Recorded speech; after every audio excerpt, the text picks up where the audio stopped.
Give unto the Lord the glory. So yan po ang ating pag-aaralan. Give unto the Lord the glory due unto His name. Sa Tagalog, puro tayo English ang English, ano? Pangunawa naman.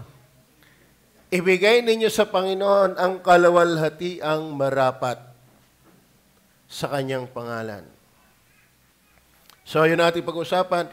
Ibigay ninyo sa Panginoon ang kalawalhatiang marapat sa Kanyang pangalan. In English, give the glory due to His name. At mga kapatid, yan pong salitang yan po ay hindi maaaring hindi diwa at katotohanan ng pagsamba. Kaya sabi po ng talata, give unto the Lord, O ye mighty, give unto the Lord glory and strength. Doon sa sinundang talata, verse 2, give unto the Lord the glory due to His name. Worship the Lord. Worship the Lord. Sambahin ang Panginoon.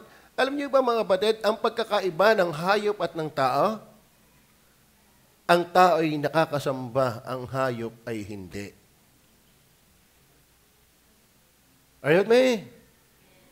Kahit paanong pagpapaliwanag ng konteksto ng iba para laang i-uplift ang animals, walang given spirit sa mga tao, sa mga aso. May ginamit na soul, ang ibig sabihin ay nepis. Instinct po pag sa hayop, pero walang spirit, kaya ang mga hayop wala hong pagsamba. Yan ang kaibahan ng tao at ng hayop. Ang hayop hindi pwedeng sumamba, ang tao'y sumasamba. Kaya mga kapatid, pag hindi ka sumasamba sa Diyos, ano pang iniba mo? Are you listening? Ang hayop po ay hindi nakakasamba. Ang tao ay makakasamba. Ngayon kung ikaw ay tao, hindi na rin nasamba, ano pang iyong iniiba? Very degraded ang buhay ng hindi sumasamba sa Diyos. Kasi ang hindi lamang po ay hayop nga eh. God created us, designed us to worship Him. For His glory. Nilikha tayo ng Diyos para siya'y pasalamatan, paglingkuran, sambahin. Kaya mga kapatid, hindi ka gagandang nilalang kung hindi ka sumasamba sa Diyos. Are you with me?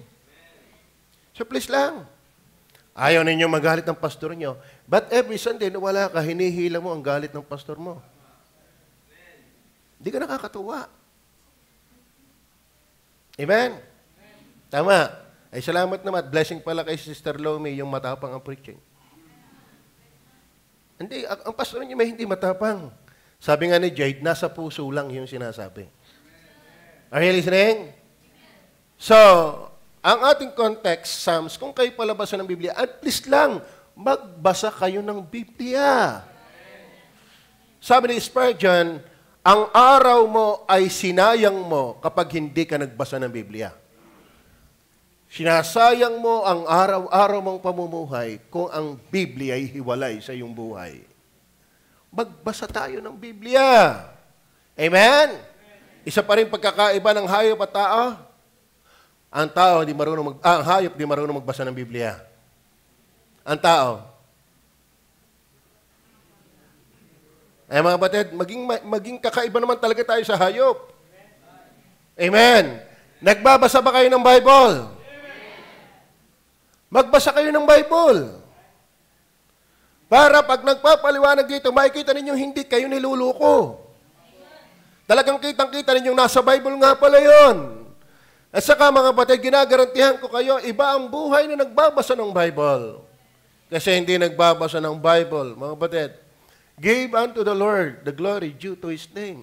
So number 1, may baptism pa tayo, the call of worship. The call of worship.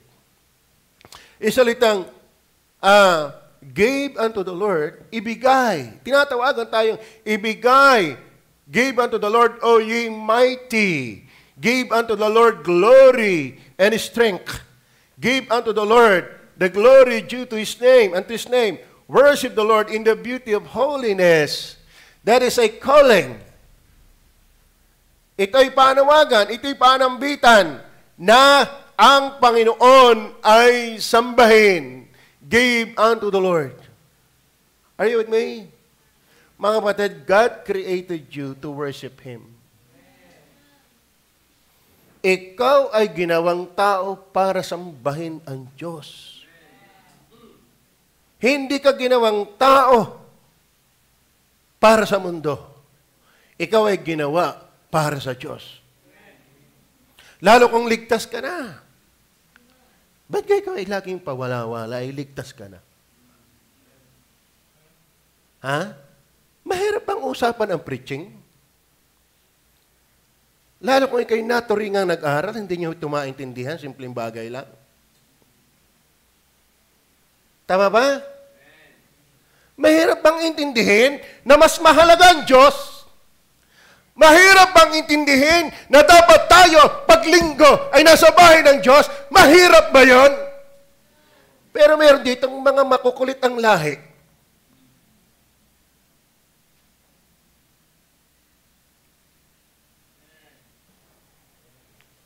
Hindi kayo tulong.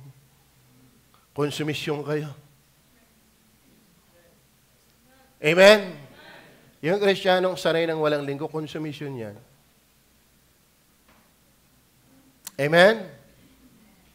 Amen? Ayaw ko na sana magpasyang ganito, pero talaga hindi ko madedma na ang Kristiyano ay laging wala. Hindi ko maisa-isang tabi. Hindi ko mabaliwala. Bakit? Puso ng Diyos ang naghahanap sa atin. Are you listening? Amen? Isang araw kayo pangalanan ko na yung pawala-wala ng maingli. Tapos matitisot, masasaktan. Bakit? Yung ba yung pagiging wala, nakakatuwa sa iba? Nakakasakit ka rin. Lalo sa puso ng Diyos. At sa puso ng lingkod ng Diyos. Nakakasakit ka. Hindi ka nakakatuwa. Alain nyo, ang pastor sana magpipreach ng masaya, pero dahil wala ka, nalungkot. Are you listening? Mga kapatid, walang Zoom, ang tawag dyan? Zoom church. Huwag kang umasa lagi sa online. Taga-Taysan ka lang naman Yan ay pang abroad, yan ay pang malalayong lugar. Pero pag nasa Taysan ka lang, huwag kang umasa dyan. Are you listening? Malakas ka pa sa kalabaw para hindi makarating dito. Bisita ngayon nakakarating. Ikaw ligtas na hindi ko makarating. Kasama agad ang lasang tayo magsisimula ang introduction natin yung sermon. Dahil may mga Kristiyanong talagang sinasadyang wala. Amen? Amen? Meron naman nagpapatuloy, pero tuloy pa rin ang lambyarda sa kasalanan. Sana tayo magsikap sa Diyos na lahat. Amen? Bumuhat tayo. Kaya may nabe-bless, mayroon tayo mababaptize. Maging encouragement tayo. Maging encouragement tayo sa kanila ng mga bago. Kayong may mga cellphone, kayong makonsensya sa paggamit ninyo ng cellphone. Baka kaharap ninyo mga apo nyo. Mga anak nyo, hindi ka kayo nahihiya na kaya sila hindi magandang influensya mo dahil ikaw mismo. Ako'y muhing-muhi sa cellphone na mali ang gamit. Pasagin mo na yan. Lalo kung matanda ka na, lula ka na, lulo ka na, at sama pa ng influensya mo sa iyong mga apo. Magpagamit ka, huwag kang addict sa cellphone. Nalunod ang apo mo, hindi mo nga maakay, hindi mo nga maturuan, yan pa ipapakita mo. Masama kang influensya sa iyong apo, sa iyong pamangkin, sa iyong pinsan. Hindi ka magiging magandang influensya na addict ka sa cellphone. Ha? Alam mo, hindi ko ibang isang beses itong binanggit. Pero lagi ko pa rin napapakinggan, how I hate sana huli na ito. Kundi aalisin ko ang wifi. I-exclusive ko ang wifi. Yan ay pera na simbahan. Para gamitin, hindi sa mga Diyos na bagay. Are you with me? Ang hirap talaga magpastor. Ang hirap magpastor. Dahil ako, hindi lang ako sensitibo sa mali ko. Sensitibo din ako sa mali ng iba. Gusto niyo magbayag ba sa pastor niyo? Dumalo ka. Gusto niyo pa maging masaya, pastor niyo? Gamitin mo ng tama ang cellphone mo. Huwag kang pabaya. Sinisira mo ang patotoo mo. Amen? Amen? Meron kulang na mag-collapse ang pastor sa pagpipreach. Wala pa pakialam eh. Hindi mo nabayad ng wifi. Amen? Amen? Hindi ho biro ang pumunta dito para mangaral. Tapos babaliwalain lang lagi. Malungkot. That's why I hate that kind of attitude. The call of worship. Anong call? Tinatawagan tayo, hindi lang paglinggo. Mga kapatid, huwag kayong mukhang santo paglinggo lang. Amen! Hindi tayo dapat nakikinig ng salita ng Diyos paglinggo lang. Lunes hanggang linggo, dapat magsikap tayo. Hindi ka totoo kay Kristo paglinggo kung Lunes hanggang Sabado isa jablo. Are you listening? Are you listening? Amen! Brethren, kaya nyo bang ibigay? Kaya ba natin ibigay na tayo magsikap, na tayo maging mabuting halimbawa sa ating ibabaptize? Amen? Marami nga dito hindi na alam ang ibang mga miyembro sa katagalang hindi nakakaate. Sad to say that. But that's true. Amen? The call of worship. Ay sabi, give unto the Lord, O ye mighty, give unto the Lord glory and strength. Talagang yan yan ay call. Yan ay calling. Ano yan? The call of worship, number 1, give. Give. There is no worship without giving. Amen? Nga mahirap mga kapatid wala ka na nga ibibigay, di ka pa mag-ayos. Malaking bagay nag-aayos tayo. Higit sa giving yan. Amen? Ngayon, kung ikaw tinutulungan na lang, hindi ka pa nag-aayos, ang laking pabigat mo. Are you listening? Are you listening? Give! Kaya sabi, call of worship is give. Ano ibibigay? Glory. Glory. Gloria. Mga kapatid, pag sinasabi ng Diyos, call of worship, give. Ano ibibigay? Glory. Hindi misery. Glory. Hindi ang ibibigay pang palungkot sa Diyos. Hindi pang pabigat sa Diyos. Hindi problema sa Diyos, kundi glory. Ang ating ubang buhay talaga'y nakakalwalhati sa Diyos. Amen? Kapag hindi ay magsisi. Hanggat binubuhay ka ng Diyos, binibigyan ka ng pagkakataong magsisi. Huwag kang tumigas sa mali. Amen? Ano ibibigyan natin sa Diyos? Glory. Binubuhay ko ang glory. Lahat ng pinakamaganda na isipin mo, yun ang katumbas ng glory. Amen? Amen o ba?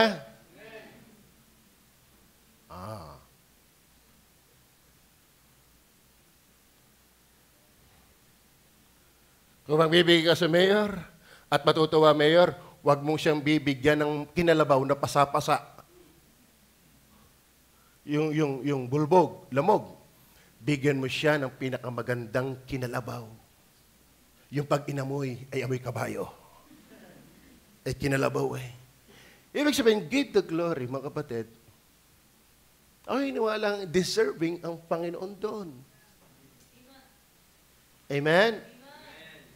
Ay, niwala yung pag sinabing glory, yan ay yung best. Best of your expression, best of your clothes, best of your time, best of your strength, etc. Dapat yan ay sa Panginoon. Best of our time. Pero itong magandang equivalent dyan. Balikan natin ang 1 Chronicles chapter 29 verse 10 hanggang 13. Nandiyo pa kayo? Kaya't pinuri ni David ang Panginoon sa harap ng buong kapisanan. At sinabi ni David, purihin ka. Ano yung worship? Purihin ka, O Panginoon, na Diyos ng Israel, na aking Ama. Is the God of Israel your God? Is the God of heaven your Father? Amen? Amen. Parang ako inakya pag-usap sa tuor. Ang Diyos ba yung Ama? Verse 11. Iyo, O Panginoon, ang kadakilaan. Dapat, mga kapatid, na ibabalik natin yung parangal sa Diyos na hindi naman talaga atin yung... Amen? Nabasa natin ito eh. Amen? So, ang ibibigay natin sa Diyos ay karangalan, hindi kasiraan. Kabanalan, hindi kasalanan. Kalambutan ng puso, hindi katigasan. Sabi, iyo, Panginoon, ang kadakilaan at ang kapangyarihan. Kanya yon. Ibalik mo natin. At ang kalawalhatian, at ang pagtatagumpay, at ang karangalan, sapagkat lahat na nasa langit at nasa lupa ay iyo. Iyo ang kaharian, O Panginoon, at ikaw ay nataas na Pangulo sa langit, sa lahat. Verse 12. Ang mga kayamanan, hindi iyo yan. Amen? Sabi ko kay Utoy, talo eh. Nung talo, hindi makaimik sa akin. Daddy, nahihiya akong sabihin, ngayon ko lang sasabihin, third lang ako. Pero nung siya nanalo, Daddy, kapubulok na ng aking kalaban. Hindi pa masalo yung aking ano eh. Sabi ko, Utoy, huwag kang mayabang. Utoy, simple lang ang buhay. Simple lang. Pag nanalo, purihin ang Panginoon. Pag natalo, relax lang. Laro lang yan. Yung ginagawa ko siya. At ngayon sabi niya, Daddy, sa biyaya ng Panginoon, talo ko yung aking kalaban. Dapat tinitrain talaga. Tinitrain. Ngayon, isa sinabi ko, Utoy, kung magtagumpay ka, ibalik mo sa Panginoon. Dahil kung wala ang Panginoon, wala tayong maaabot. Lahat ng iniisip mong maganda, pasalamatan mo, purihin ng Diyos. Lord, ako dahil ng biyaya mo. Amen? That there is a call of worship and a give. Ano ibibigay natin? Glory. Ang makayamanan at gayon din, ang karangalan ay nangagmumula sa iyo. Amen? Nakakatuwa yung anak ni Brother Albert, champion. Pareho. Salamat na lang mga Kristiyano mga yan. Kung hindi, lalaki ng mga ilong ng mga yan. Di ka? Lagi ay ang bukang bibig, purihin ng Panginoon. Nagbunga ang training, nagbunga ang ating panalangin, purihin ng Diyos. Ganun dapat. Pagpapuri sa Diyos, pagkahihiyan atin. Ang mga kayamanan at gayon din ang karangalan ay nangagmumula sa iyo at ikaw ang nagpupuno sa lahat at nasa iyong kamay ang kapangyarihan at kalakasan at nasa iyong kamay ang pagkadakila at pagkalakas sa lahat. Ibalik natin lahat ang gloria sa Diyos. Gwapo ka, salamat sa Diyos. Maganda ka, piling mo lang yan. Amen? Nagkapera ka, purihin ang Diyos. May kaibigan ka, purihin ang Diyos. Nanalo ka sa laro, purihin ang Diyos. Kaya lalo ngang sasamba ka. Tamo yung iba. Yung iba nga kaya lang sisimpa pag nanalo. Amen? Di tayo mga Kristiyano, lagi tayong panalo, kaya tayo lagi nasimba. We are more than conquerors in Christ. Are you listening? So number 1, the call of worship is give. Then, ano ibibigay? Glory. Pagdating po, balik tayo. Not only glory. Ano sabi ni talata? But also strength. Ano sabi ni talata? Give unto the Lord, O ye mighty, give unto the Lord glory and strength. Para maintindihan, basahin ko mabilis. Ecclesiastes 12:1-8. Alalahanin mo rin naman ang may lalang sa iyo sa mga karawan ng iyong kabataan. Mga bataan, ina-address ko kayo. Huwag mong kalimutan ng Diyos hanggat bata ka pa. Are you with me? Huwag mong sayangin. Kayo, natutuwa ako sa aking apo. Siya iniligtas ng Diyos. Iniligtas na siya sa pagiging addict sa mobile legend, sa computer na puro games. At siya nangangarap na ngayon na magpagamot sa Diyos. Marami pa ang magagawa ninyong kabataan. Pero hindi naman lisensya niya, pati kayo matanda na hindi ka na magpapagamit. Yun nga, matanda ka na para magpagamit. Ba, kakunti ng panahon natin para tayo maglamyarda lang. Para i-relax natin ang ating buhay sa hindi man talaga relax yan. Walang kasalanan, walang nagpapalayo sa Diyos na sukat itrato mong relaxation. Ay, ako naman nag-relax lang sa king, ako naman nag-relax lang sa film, lalo kay Babalo. Do you consider that as your relaxation? How foolish you are. Walang umuubos ng oras na walang kabuluhan na relaxation. Kaya sabi ko sa inyo, mga magulang, kaya angat hindi pa kinukuha ng Diyos, may ministry ka pa. Payuhan niyo ang inyong apo, ang inyong mga anak. Hindi yung kayo ang kinakikitaan kung bakit ang mga anak at apo ay gagaya din na kung ano-ano pinapanood sa cellphone. Ang iba ngayon nagpapakahirap, maakay lang. Ikaw naman yan ang impluensya mo. Tulungan ito! Tulungan! Amen? Kung yung iba inaakay yung ating relatives, edi tayo mismo, naligtas na sa ating pamilya, tumulong!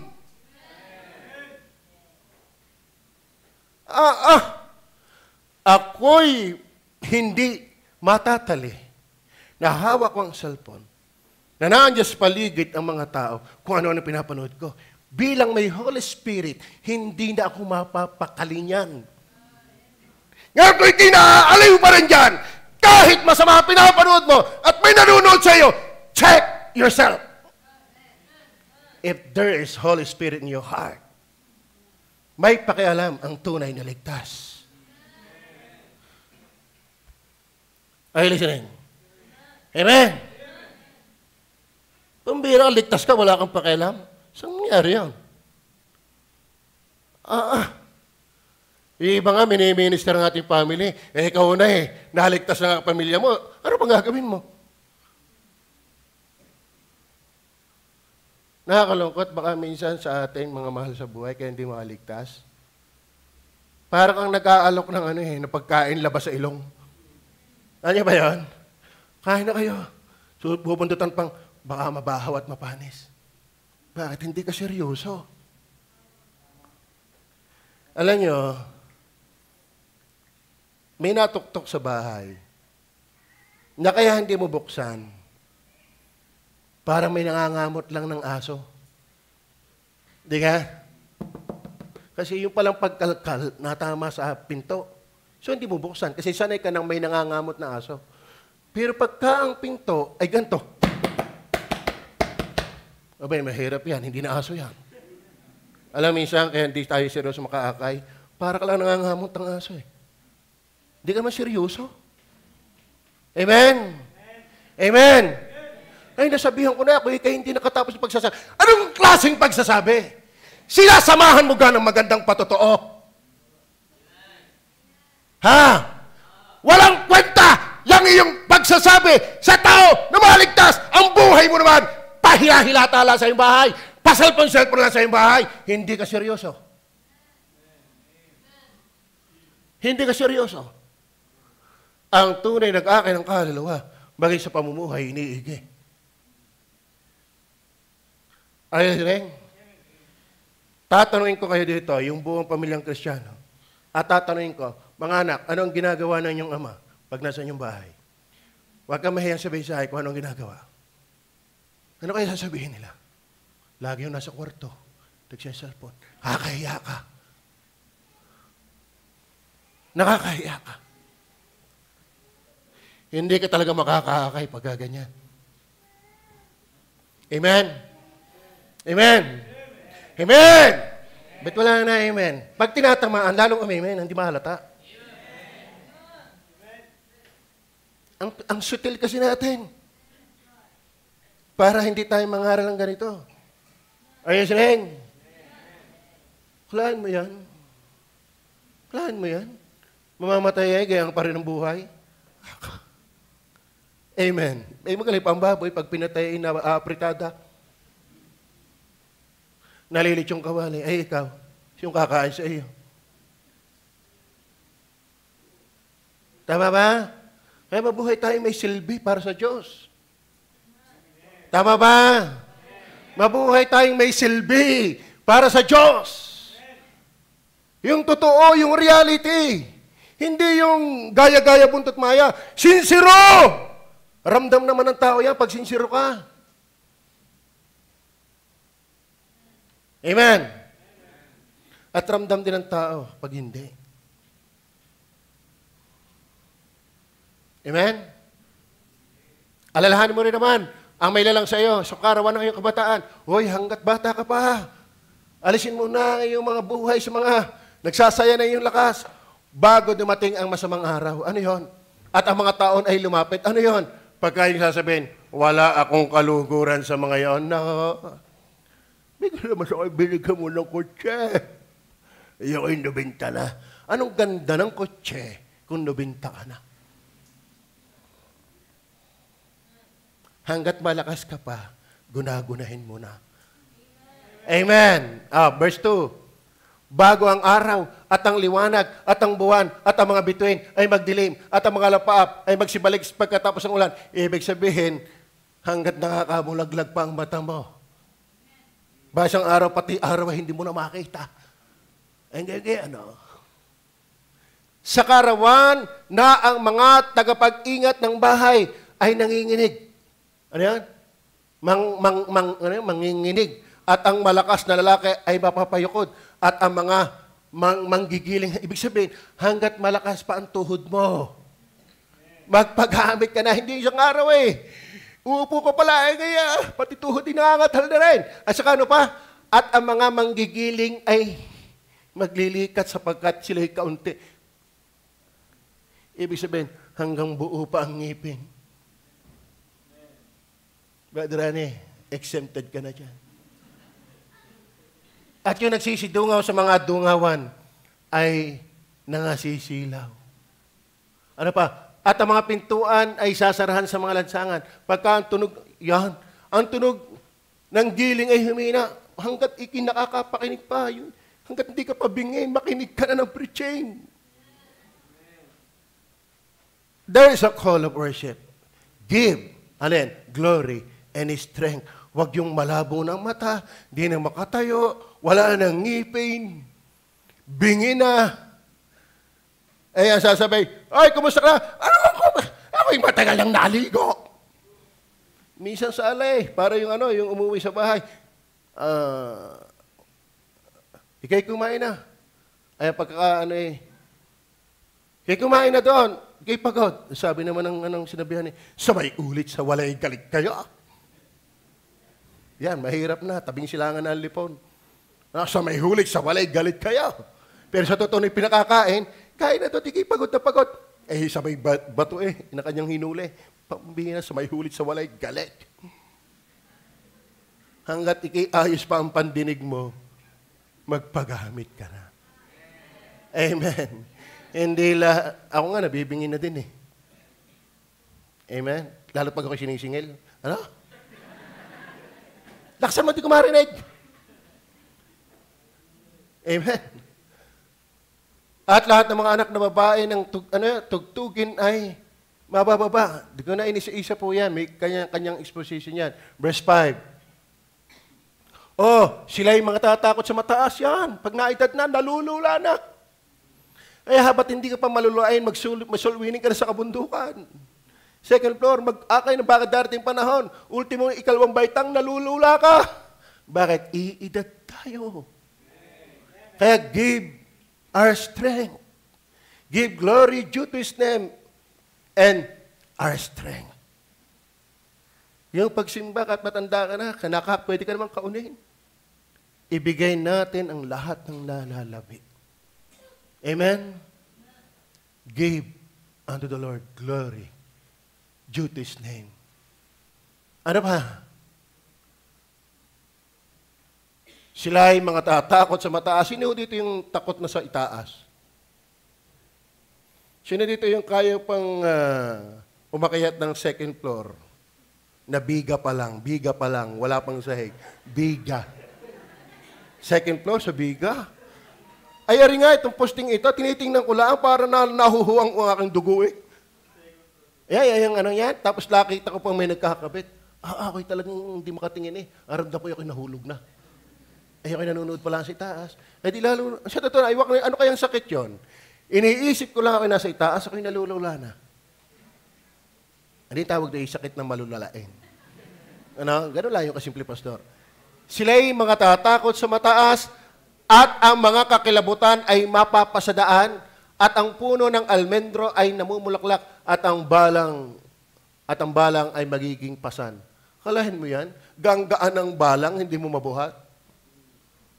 Pag edad mo, wala ka nang kayang buhatin. Ikaw na ang bubuhatin. Kaya hanggat malakas ka pa, magpagamit ka na. Kaya tama uto yung inyo, ha?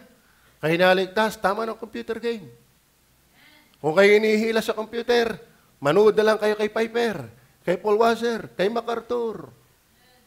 Manood kayo ng mga Christian film. Huwag na yung mga Dota. Huwag na yung mga Mobile Legend. Inuubos lang niya ang pera mo, ina-addict ka, napupulyot pa ang utak mo. Pero pag kay Kristo inialay mo, gaganda ang buhay mo. Mga kabataan, makinig kayo. At tayo namang mga matatanda, maging halimbawa sa kanila. Sabay tayo naman nagpapakita sa kanila. Anong tsura yan? Tama ho ba? Ay, hindi ko natatapusin. Basta yan ay tumutukoy sa isang araw pag may edad ka na, wala ka nang magagawa. Are you with me? Kaya hanggat malakas, magpagamit.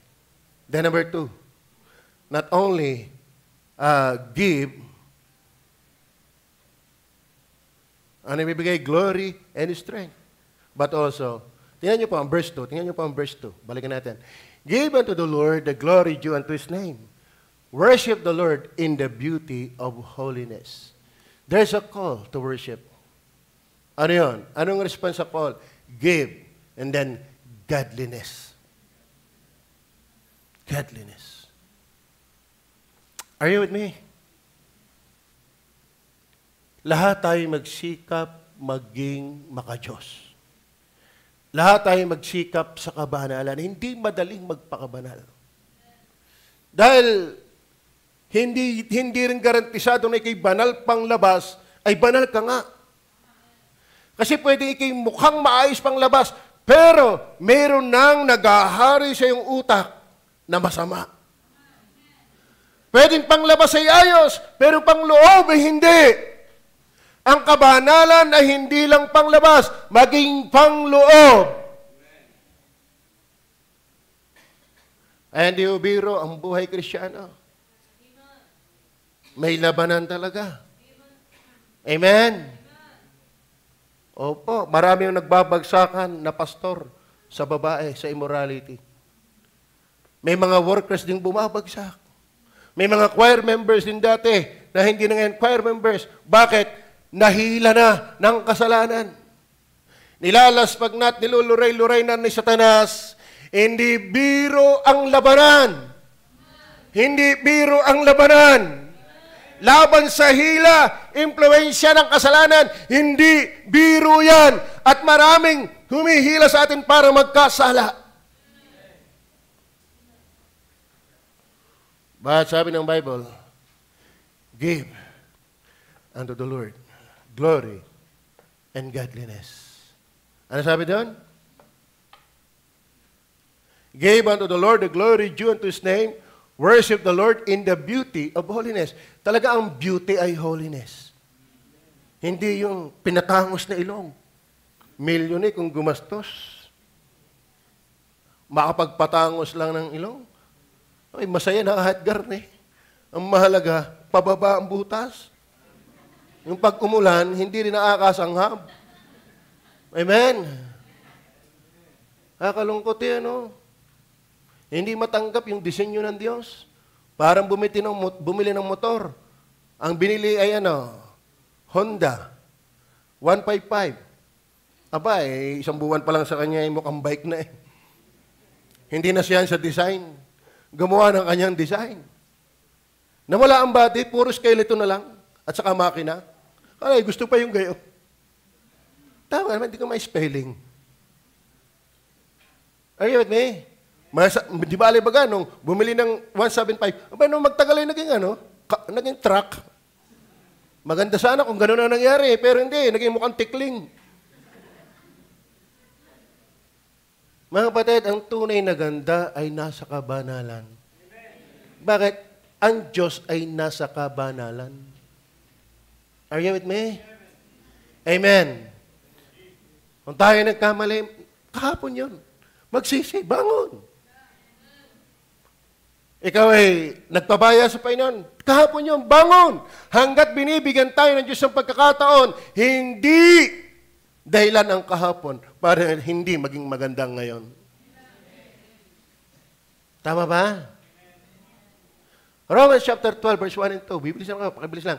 Kaya nga mga kapatid, ipinamanhi ko sa inyo, alang-alang sa mga kahabagan ng Diyos. Kayo ba'y ginawa ng Diyos na inyong iharap ang inyong mga katawan na isang haing buhay, hindi tulog, buhay. Banal. Alignment. Ang maganda talaga sa Diyos ay banal. Ay tayo man lahat tayo may kasalanan, ay tayo mahihina lahat. Kaya nga tayo lumago sa Diyos. Amen? Okay. Mahaba pa itong pandalwa ko eh. So, yun po, the call of worship. Ano yung ibigay? Give. Ano yan? Glory and strength. Not only give, but godliness. Huwag sana tayong mukhang banal pag linggo. Kumusta tayo pag Lunes? Wala sa simbahan. Sabi ng aking pamangkin nadadatngan daw siya dati ng tatay na naka-short. O ano. Ay, kita ko naman nga yan. Nagtitiktok pa yan, pasayo-sayo ng gayon-gayon. Yung talagang nilalabyok ang bayawang. Pero salamat, nakakilala sa Panginoon. Amen? At inaamin naman niyang gano'n kanyang buhay. At kita ko naman nga Salamat. Nakakatuwa, binago ng Panginoon. Ay hindi ko kayang ibigay sa kanya yun. Panginoon na nagbigay sa kanya na. Purino. At saka ako'y nagagalak. Matagal ako na nalangin para sa aming loved ones. Salamat, may 3 ngayon. Amen? May 3 ngayon. Nakakatuwa.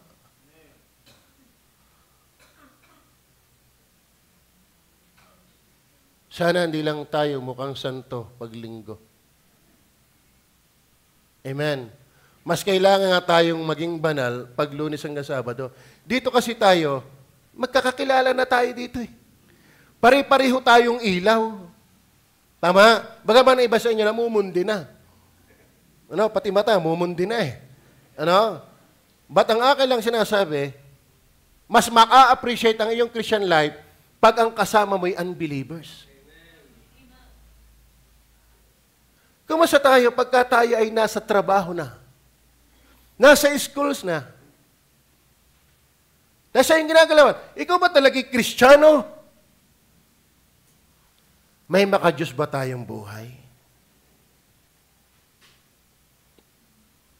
Do you know yourself? As I know myself. Amen? Amen o ba? Then number 2, not only the call of worship, the cause of worship. The cause of worship. Ang isang cause dyan ay God's voice. Grabe yung voice. Ano po ba, kaya nga sabi ko sa inyo, tag-ulan ito eh. Bagyo pa yata eh. Ang lakas ng bagyo dyan sa Florida. Grabe yung buhawi. Basahin ko po ang 3 hanggang 9. Ang tinig ng Panginoon nasa ibabaw ng tubig. Ang Diyos, ito pansinin niyo yung tinig, sa English ay voice. Ang tinig ng Panginoon ay nasa ibabaw ng tubig. Ang Diyos ng kaluwalhatian ay kumukulog. Yung tinig ay inilintulad sa, yung kulog ay inilintulad kay David, yung kulog, boses yan ng Diyos. Inihambing niya ang kulog sa tinig ng Diyos. Sa matutbagay ang Panginoon sa ibabaw ng maraming tubig. Verse 4. Ang tinig ng Panginoon ay makapangyarihan. Sa totoo ng mga kapatid, hindi mahina ang kulog. Very powerful po yan. Kaya mga kapatid, ang tagal natin nakikinig ng salita ng Diyos. Ano nangyari na?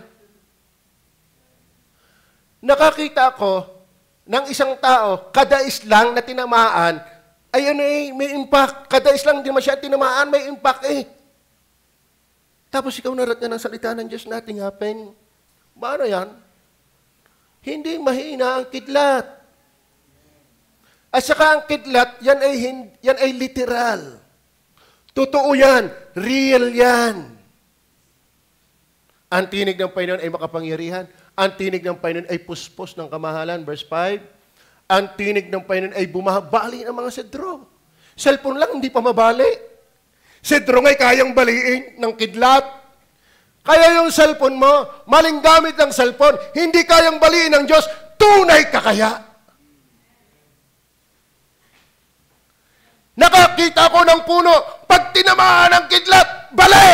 Bakit ikaw, nakikinig ng salita ng Diyos, hindi ka talban? Baka fake ka. Meron nga ako nakitang kalabaw, tinamaan ng kidlat. Patay. Iba nga sa inyo, tinamaan na yata eh. Are you listening? Ang tinig ng Panginoon ay bumabali ng mga sedro. Oo, pinagpuputol-putol ng Panginoon ng mga sedro ng Lebanon. Ibig sabihin, alam niyo ba, ang puno ng sedro sa Lebanon, yan pa yung matatarik, matataas, malalaki. Ibig sabihin, walang kayang ibagsak na pride ang salita ng Diyos. Kaya kang ibagsak ng salita ng Diyos. Ngayon, kung walang nangyayari ang salita ng Diyos sa iyong buhay, nakakatakot yan. Are you listening? Dahil kung paano ang kidlat ay totoo, ang salita ng Diyos ay totoo din. May nabali na ba ito sa iyo? Amen? Kanya namang pinalulukso na gaya ng guya ang Libano at Sirion. Nakakita ako sa YouTube, sa Facebook. Puno. Kita mo yung puno na tinamaan, gagayang-gayan eh. Hanggang sumumbag lang. Pinubulay ko na lang sa maganda. No? Alam mo, pag ang salita ng Diyos itutuo sa iyo, pinalulukso ko na ito sa galak. Ang salita ng Diyos nakakapagpasaya yan. Kahit masakit. Amen? Hindi yan parang inihilis kawalan. Kawalang hanggan. Ang Libano at Sirion na gaya ng mailap na guyang baka. Verse 7. Humahawi ng liyab ng apoy ang tinig ng Panginoon. Ganyan mga pangyarihan. Niyayanig ng tinig ng Panginoon ang ilang. Niyayanig ng Panginoon ang ilang ng Kades. Hanggang saan ba yan? Verse 9. Pinanganganak ng tinig ng Panginoon ang mga usa. At hinuhubdan ang mga gubat. At sa kanyang templo ay nagsasabi, ang bawat bagay kalawalhatian. Ito nga yung binuong concept dyan. Una, sabi diyan, upon the waters of many waters. Sabi ng verse 3 and 10. Ibig sabihin, hindi natatabunan ng karimlan ng ulap at maalong tubig ng dagat ang boses ng Diyos. Ang salita ng Diyos ay nangingibabaw at namumunyagi. Tingnan niyo po ang verse 3. Tingnan niyo po ang verse 3. Balikan po natin. Ang tinig ng Panginoon ay nasa ibabaw, wala sa ilalim. Nasa ibabaw. Mga kapatid, may problema tayo. Pero dapat nangingibabaw pa rin ang tinig ng Diyos sa tubig. Minsan, ang dagat ay masalimuot. Malalaki ang alon. Pero ang tinig ng Diyos ay nasa ibabaw. Nakakasimba ka pa rin kahit maalon. Nakakalungkot yung iba, kalmang-kalma, hindi makarating.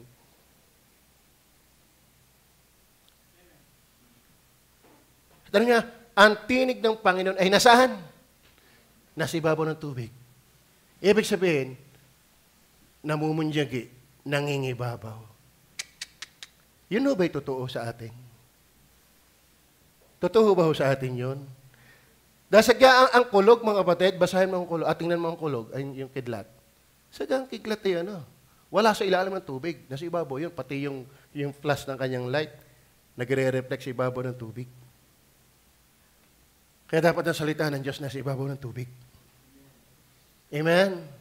Ang tubig ay pwedeng larawan ng buhay na maraming problema. Parang si Job, sa kabila ng napakaraming problema, siya'y nagpasalamat pa rin sa Diyos. Amen? Tama ba? Nakakalungkot lang na marami po ay tayo, pwedeng ako din, ang Diyos ay mahina ang voice. And then in verse 4, sabi po ng verse 4, tingnan niyo po ang verse 4, not only upon the waters and many waters, ang sabi verse 4, ang tinig ng Panginoon ay makapangyarihan. Amen? Makapangyarihan.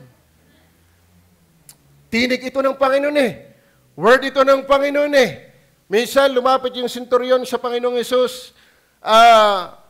Panginoon, kung maaari, hipuin mo ang aking alipin at siya'y gagaling. Ang sabi ng Panginoong Hesus, ako'y pupunta sa iyong bahay. Huwag na, Panginoon, salitain mo lamang at gagaling ang aking alipin. Ako nga'y senturyon, may nailaliman akong 100 tao. Pag sinabi ko'y sila'y nakikinig, ikaw pa, Panginoon ka. Pag sinabi mo, gagaling yon. Ganon ka makapangyarihan ang Panginoon. Pag sinabi niya, nangyayari. Are you with me? Ikaw ba, Brother Rane, pag inutusan ng iyong amo, may mangyayari? Susunod ka ba? Amen. Kaya ba mga estudyante, pag inutusan ng teacher nyo, susunod kayo? Ganon kalakas ang tinig ng iyong teacher. Ganon kalakas ang tinig ng iyong boss. Gaano ka makapangyarihan ang tinig ng Diyos?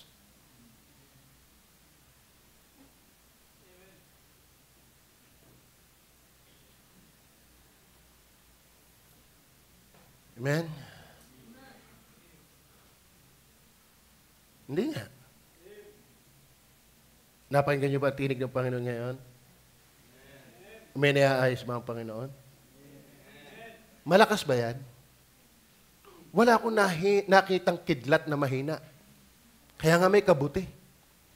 Isang araw si Lumi, may dala ditong kabuti. Sabi ko, sis, kagaling mo ga? Yan ay matagal kong hinahanap. Akala ko'y malilipas ng kabuting, hindi ako nakatikim. Tinalhan kami. Isang plastic. Ang binalot na dahon ni isang truck. Puro balutan pala. Hindi, ang dami. Sabi ko, yun yung lutuin, huwag niyong lahukan ng gulay. Masarap ang puro niyan. May kalamansi, may bawang, may paminta. Makapanabigbianan yan. Ano ba? Ang daming nakikreate ng kidlat. Kasi powerful yan. Diyan inihambing ang salita ng Diyos. May nakikreate ba ito? Amen? Nakakatuwa naman ang walang sumbat family, pati family altar na create ng kidlat. Nagpa-family si altar sila. Kamusta ho tayo? Pare-pareho lang naman tayo nakikinig eh. Kaya ba'y nagbabasa? Yung iba nga, may bulay pa, may hugot pa eh. Baka wag natin pagsabayin ang bulay at mundo. Ang galing na galing mong magbulay, kumusta naman yung buhay? Do we really weep for our sin? Tayo ba'y umiiyak pa? Tayo ba'y nabibigatan pa sa kasalanan? Huwag natin pagsabayin ang kasalanan at kabanalan. Umiyak tayo sa kasalanan, matuwa tayo sa kabanalan. Amen? May nakikreate pa ho ba ang thunder sa ating buhay? Ang tinig ng Panginoon ay makapangyarihan. Hindi lang powerful. Tingnan niyo po, verse 5 and 9, sabi, full of majesty. Full of majesty. Ang tinig ng Panginoon ay bumabali ng mga sedro o pinagpuputol-putol ng Panginoon ang mga sedro ng Libano, verse 10 and 9. Ano sabi dyan? Pinanganganak ng tinig ng Panginoon ang mga usa at inuhubdan ang mga gubat at sa kanyang templo ay nagsasabi ang bawat bagay, kaluwalhatian. Yan. Sa Tagalog yan, may verse na full of majesty. Kaya may nagagandahan pa sa salita ng Diyos. Amen? Kayo ba'y nagagandahan pa sa salita ng Diyos? Ay, di dapat maganda rin ang itsura mo. Amen? Hindi yung parang napapagkamalang kitang galit.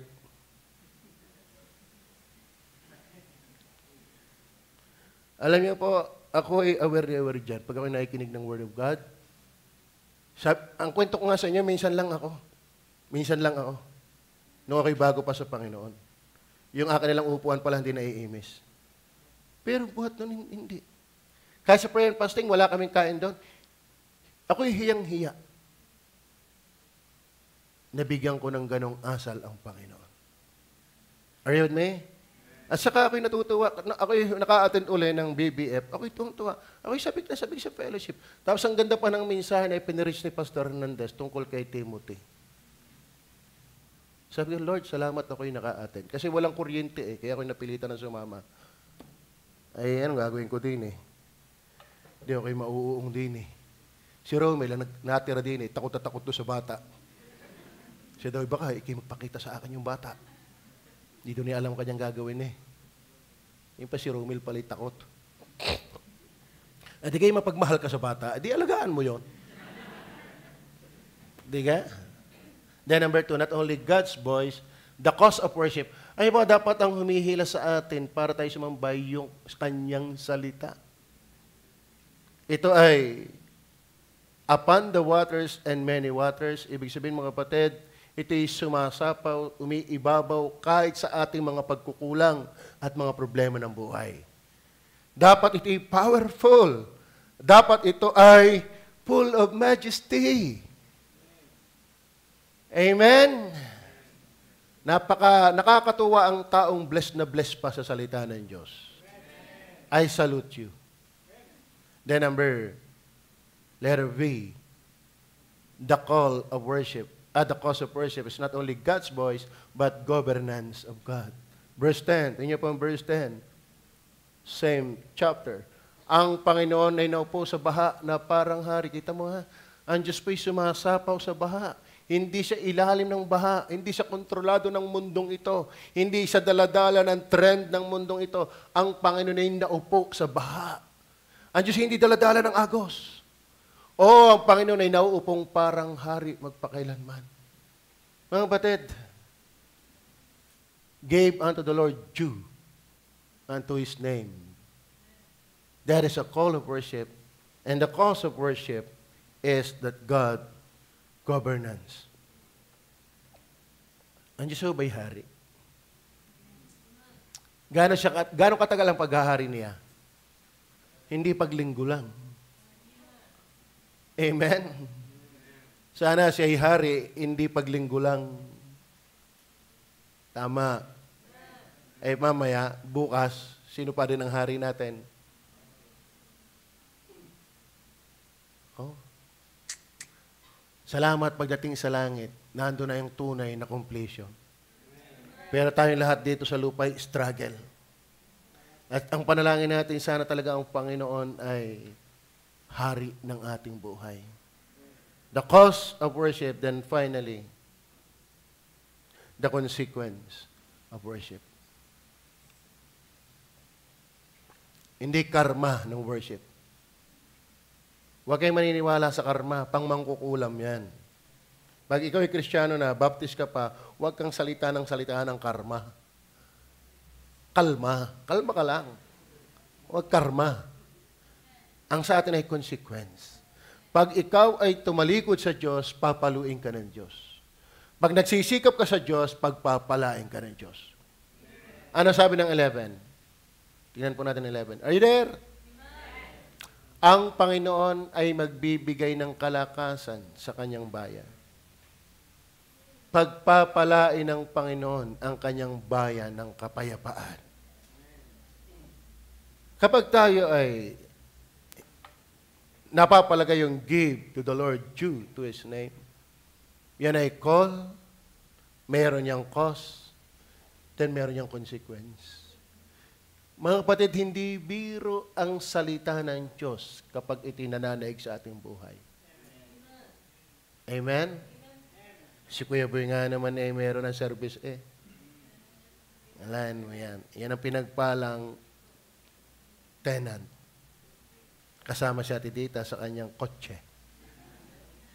Pati prayer meeting, nakaka-attend na rin dahil ang kanyang service.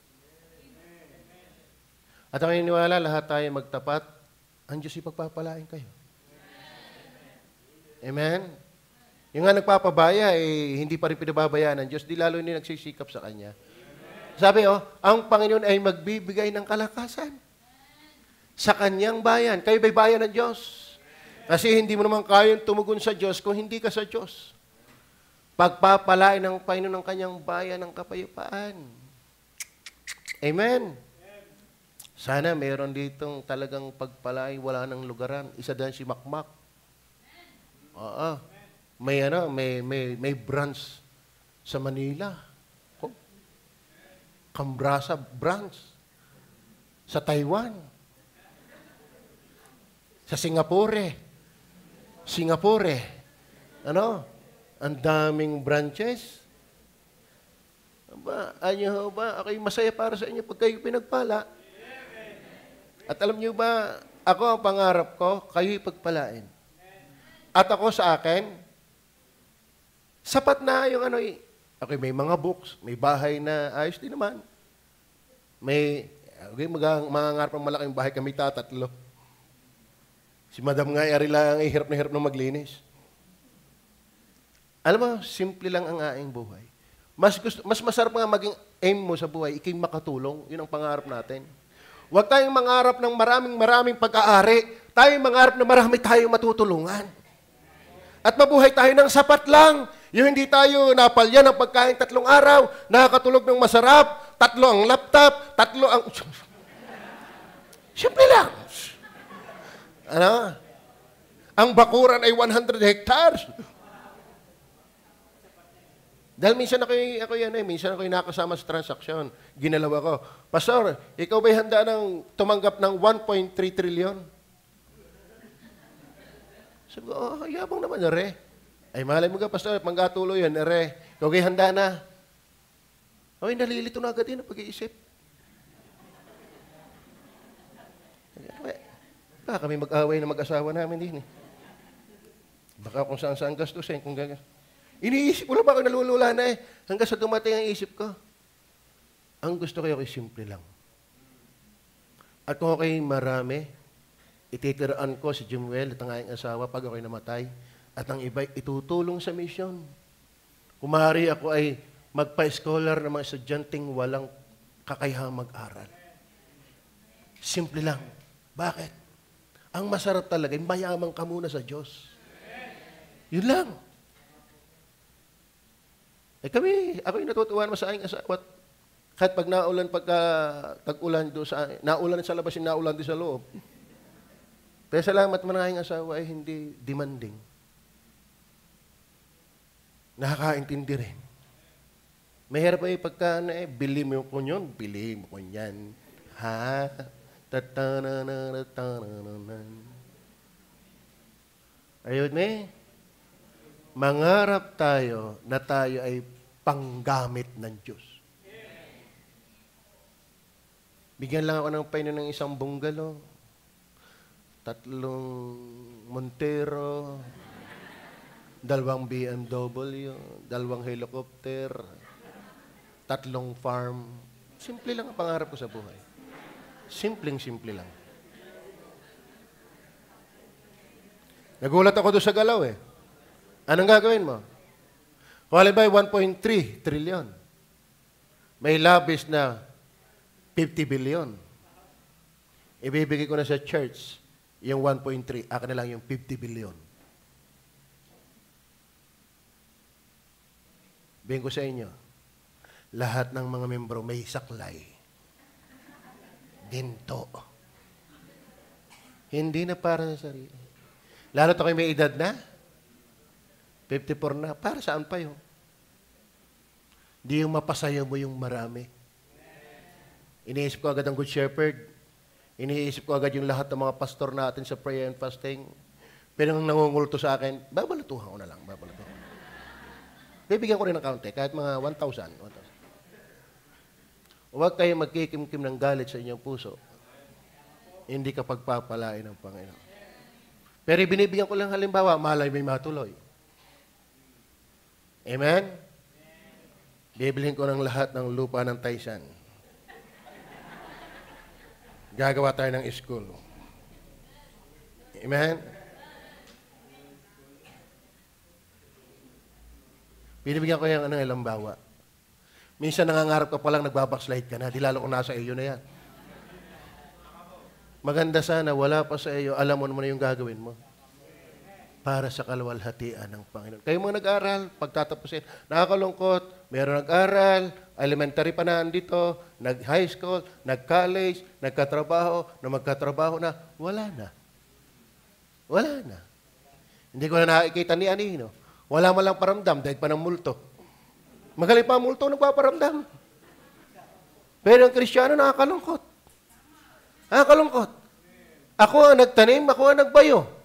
Ako ang nagsaing. Ngunit ang maluto'y jablong kumain. Nakakalungkot yan. Kaya kayo mga young people ha, mag-iki kayo. Amen. Huwag kayong tutulog-tulog pag naikinig, hindi ka pa marunong para matulog ka. Wala ka pang alam, yabang lang yung iyo. Para matulog ka. Ang dami pang hindi mo alam. Ako lang naalarma sa oras, kaya ako hindi ko maintindihan ang sasabihin. Pero I do hope nakarating ang mensahe ng Panginoon sa atin. Amen? Tayo po'y manalangin. Panginoon Diyos, sa langit, salamat po na marami. Nawa, Panginoon, ay kausapin niyo kami. Nalulungkot po. Magkahalo pong lungkot at excitement ang aking puso. Nagagalak ako, may mababaptize, pero nalulungkot ako. Kung sila'y mababaptize din at magagaya doon sa mga nawawala na. Nakakalungkot. Mahina. Hindi kulog, hindi kidlat ang iyong salita sa maraming buhay. Pumuputol nga ito ng puno, nagpapalindol ng wilderness. Bumibiyak ng mga bato. Nangingibabaw sa tubig. Pero hindi gano'n ang marami. Maging sa akin, dumarating din yun. Pero salamat, kahit maburak ang tubig, may pagkakataong maburak na tubig, ay nangingibabaw pa rin ang banal na Espiritu para bumagabag, sumumbat sa budhi, para wag mabuhay sa kasalanan. Habang tayo na kayo kung nakapikit. Kung talagang kidlat ang salita ng Diyos sa iyong buhay, hindi ka niyang kayang hadlangan parang di lumuhod. Manalangin, magmakaawa. Kasi marami ang salita ng Diyos ay wala lang. Wala lang. Wag sana tayo mapabilang doon sa salita ng Diyos ay wala lang.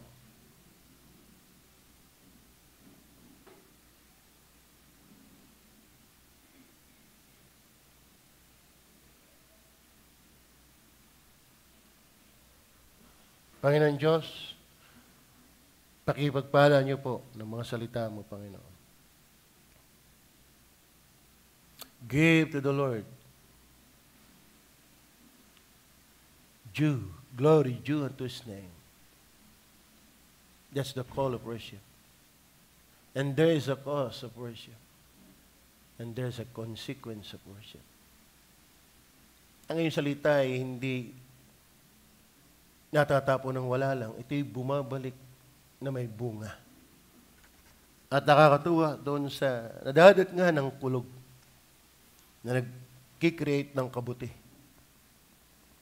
Masarap na kabuti. Sana kami mga kabuting malinamnam dahil ang kulog, kidlat ng iyong mga salita.